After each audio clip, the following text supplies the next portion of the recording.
हा बोला. तुम्हाला गाडी थांबवायला कोणी सांगितली? म्हणजे तुम्ही गाडी ठोकली तरी चालणार का म्हणजे एक असं? मिनिट मी काय म्हणते तुम्हाला समजतंय का? हा गाडी थांबवायचा अधिकार तुम्हाला नाहीये. तुम्ही रितसर पोलीस कंप्लेंट करा. जे काय असेल ते पोलीस स्टेशनला पाहू ना.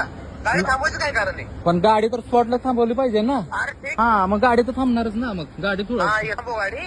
हा, तर हा. मग ते तुझ्याकडनं काही वसूल केला जाईल हे लक्षात राहू. हा नमस्कार मित्रांनो, तर सरकारने एक GR काढावा पीएमटी बस चालकांसाठी.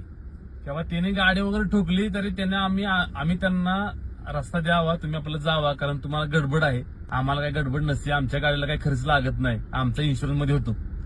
तर झालं असं की परवा दिवशी आमचे बंधू अक्षय भाऊ यांची गाडीचा आरसा पीएमटी वाल्यानं तोडला आणि वरून त्यांच्या कॅमेऱ्यात वगैरे दिसतंय त्यांच्या अधिकाऱ्याला त्यानं फोन केला. अधिकारी म्हणतो तू गाडीच का थांबवली?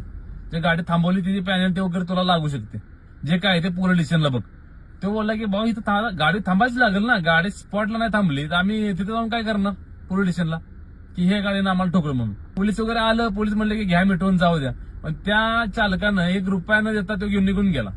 म्हणजे पीएमटी बस चालकाला काही नियमच नाही का की त्यानं गाडी ठोकावी, काय करावं? यांचं उत्मातलंही वाढले. तुम्ही ह्याच्यावरती कारवाई करा, त्यांच्यावर पेनल्टी मारा किंवा त्यांना 10 दिवस घरी बसवा, तेव्हा त्यांना अक्कल येईल. दुसऱ्यांच्या पण गाड्या ह्या आम्ही जीवापेक्षा जास्त सांभाळतो गाड्या, आणि तुम्ही अशा घासून आरसा मोडून जाणार, ह्याला काही पद्धत आहे का नाही? तुम्हाला काळजीच कसली नाही. तर सरकारला एक नम्रतेची विनंती आहे, तुम्ही यांच्यावर ऍक्शन घ्याच.